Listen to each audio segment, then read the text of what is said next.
다 같이 사도신경 하심으로 가정과 구역을 위한 영상 예배를 시작하겠습니다. 나는 전능하신 아버지 하나님, 천지의 창조주를 믿습니다. 나는 그의 유일하신 아들, 우리 주 예수 그리스도를 믿습니다. 그는 성령으로 잉태되어 동정녀 마리아에게서 나시고 본디오 빌라도에게 고난을 받아 십자가에 못 박혀 죽으시고 장사된 지 사흘 만에 죽은 자 가운데서 다시 살아나셨으며 하늘에 오르시어 전능하신 아버지 하나님 우편에 앉아 계시다가 거기로부터 살아있는 자와 죽은 자를 심판하러 오십니다. 나는 성령을 믿으며 거룩한 공교회와 성도의 교제와 죄를 용서받는 것과 몸의 부활과 영생을 믿습니다. 아멘. 찬송가 370장을 다 함께 부르시겠습니다.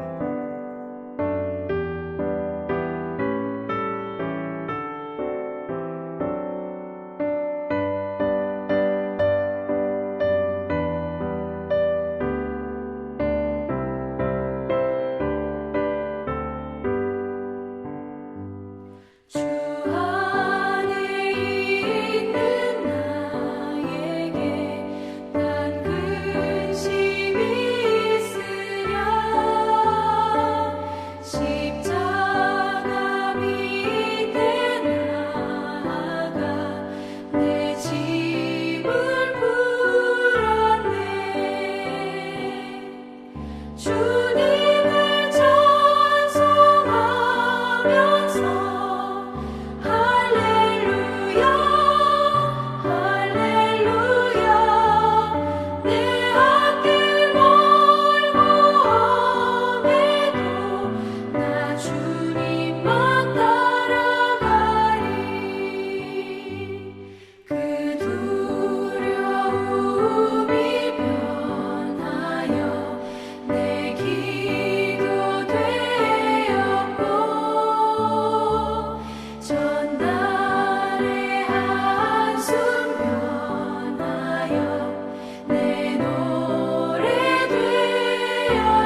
각 가정이나 구역의 담당자께서 기도해 주시겠습니다.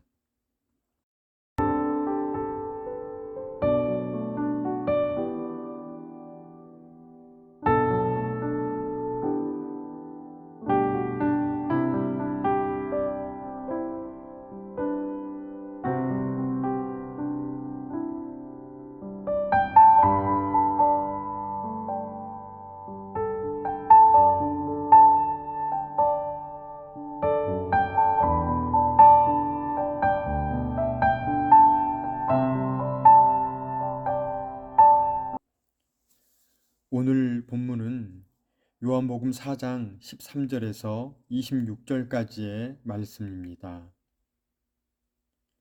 요한복음 4장 13절에서 26절의 말씀을 한 목소리로 읽겠습니다.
오늘은 37과 예배자를 찾으시는 하나님이라는 제목으로 구역 공과를 함께 나누겠습니다. 본문은 예수님께서 유대인들이 꺼리던 사마리아 지방의 수가성을 방문하시어 한 여인과의 대화를 통하여 구원을 전해주시는 사건을 기록하고 있습니다. 예수님은 세상에서 멸시받던 한 여인을 만나기 위해 그곳에 가셨고 그 여인을 통해 많은 사마리아인이 예수님을 믿게 되었습니다. 예수님은 그곳 사마리아 마을에 이틀을 더 머무시면서 말씀을 전하셨고 그로 인해 믿는 사람이 더욱 많아졌습니다. 세상에서 시달리고 억눌린 한 여인의 관심은 세상에서의 고통을 해결하기 위한 것이었지만 그녀에게 직접 찾아오셔서 구원의 비밀을 들려주시는 예수님의 말씀을 통하여 스스로 해결할 수 없었던 문제를 해결받게 된 것입니다. 오늘 함께 나눌 첫 번째 내용은 예배는 구원의 비밀을 깨닫는 것에서 비롯된다는 것입니다. 물을 길러 나온 여인의 관심사는 오직 세상에 속한 것 뿐이었습니다. 그런데 어느 날 우물가에서 유대인이 사마리아인인 자신에게 물을 달라고 하는 것에 더하여 영원히 목마르지 않는 물을 주겠다는 더욱 이해할 수 없는 말을 합니다. 예수님과 대화하며 예수님이 자신의 모든 상황을 알고 계심을 깨닫게 된 여인은 자신과 대화하고 있는 분이 그리스도이심을 깨닫기 시작합니다. 하늘 위에서 모든 인생을 바라보시며 알고 계시는 메시아를 만난 여인은 더 이상 사람들을 피하지 않고 동네에 들어가 자신이 만난 메시아를 증거합니다. 두 번째 나눌 내용은 예배는 하나님을 영과 진리로 섬기는 것이라는 사실입니다. 수가성의 여인은 평범하지 않은 말씀을 하시는 예수님을 선지자로 생각하고 세겜 근처 그리심산과 예루살렘 중 어디가 더 하나님께 예배하기에 합당한가를 묻습니다. 수가라 불리는 세겜은 이미 아브라함의 시대로부터 하나님께 제단을 쌓던 전통이 있었는데 유대인은 솔로몬의 예루살렘 성전에서 제사하므로 둘 중 어디가 더 정통성을 가지고 있는지 세겜 사람들로서는 매우 중요하게 생각할 만한 질문이었습니다. 그런데 예수님은 그 여인에게 예배는 하나님께 영과 진리로 드리는 곳이며 때와 장소가 우선하지 않는다는 것을 말씀해 주셨습니다. 하나님은 영이시기 때문에 예배의 시간과 장소를 생각하기 전에 먼저 예배자로서의 자세를 살피라고 하신 것입니다. 예배의 본질을 알려주실 수 있는 분은 바로 예배를 받으시는 하나님 뿐입니다. 사천 인근 남해에서 6살 때 고아가 된 이 자익은 17살에 멀리 전라도 김제 땅에 먹을 것이 많다는 소문을 듣고 금산까지 찾아가 지역 유지 조덕삼 집에 사랑채에 머물며 마부로 살게 되었습니다. 마침 최이덕 선교사를 통하여 예수님을 믿게 된 조덕삼은 이자익과 함께 전주까지 가서 사경회와 성경학교에 참석하면서 신앙생활을 하게 되었습니다. 시간이 흘러 금산 지역에 교인들이 많아지면서 조덕삼의 집에 금산교회가 세워지고 조덕삼과 마부 이자익은 함께 영수가 되어 교회를 돌보았습니다. 1907년 한국교회 7명의 목사가 임직한 후 금산교회에서도 장로 2명을 뽑기로 하여 공동의회를 개회하였는데 조덕삼과 이자익 영수 중 마부 이자익 영수가 먼저 장로로 피택되는 일이 벌어졌습니다. 이때 지주 조덕삼 영수는 교인들에게 우리 금산교회 교인들은 참으로 훌륭한 일을 해냈습니다. 이 자익 영수는 저보다 신앙의 열의가 뛰어납니다. 참으로 감사합니다. 라고 인사하였습니다. 그 겸손의 마음으로 교회를 잘 섬겨 후일에 그도 장로로 세움을 받았습니다.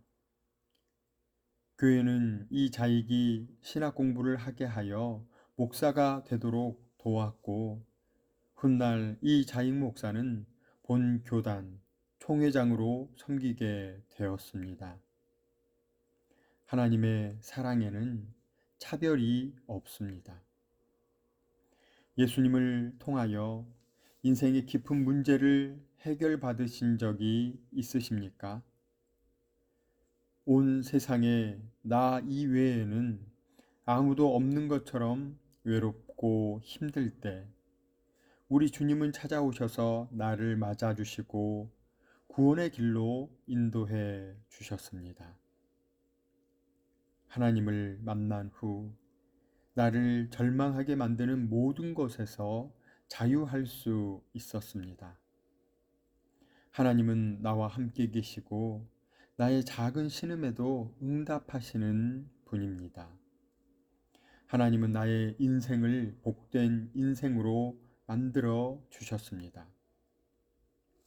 예수님은 우리를 찾아와 주셨습니다. 우리가 예수님을 만날 자격이나 신분을 갖추었기 때문이 결코 아닙니다. 우리는 더럽고 멸시받을 인생을 살았지만 주님은 우리를 찾아오셔서 하나님의 구원을 들려주시고 깨달을 때까지 설득해 주셨습니다. 우리는 그 은혜를 힘입어 하나님의 자녀가 된 것입니다. 사마리아 여인처럼 세상에서 두렵고 힘들 때 우리 주님은 나를 찾아와 주셨고 받은 은혜와 깨달은 구원의 비밀을 증거하라고 말씀하십니다. 우리도 예수님을 만난 여인처럼 나가서 힘써 주님의 사랑을 증거하며 때를 얻든지 못 얻든지 힘써 전할 수 있는 사천읍의 가정과 구역원 모두가 되시기를 주님의 이름으로 축원합니다. 기도하겠습니다. 우리를 찾아와 구원의 감격을 깨닫게 해주신 하나님, 우리의 과거를 다 아시면서도 우리를 포기하지 않으시고 끝까지 구원의 길로 인도하여 주심을 감사드립니다. 그 은혜에 감사하여 나 자신을 거룩한 산 제사로 드리기를 원합니다. 또한 영과 진리로 예배하는 예배자가 되도록 우리를 인도하여 주옵소서. 감사를 드리오며 예수님의 이름으로 기도드립니다. 아멘. 오늘도 구역원들과 기도의 제목을 나누시고 한 주간 구역원들을 위해 기도해 주시기 바랍니다. 이번 한 주간 우리에게 조건 없는 사랑을 베풀어 주신 하나님께 영과 진리로 예배드리시는 은혜가 우리 모두에게 있으시기를 간절히 소망합니다.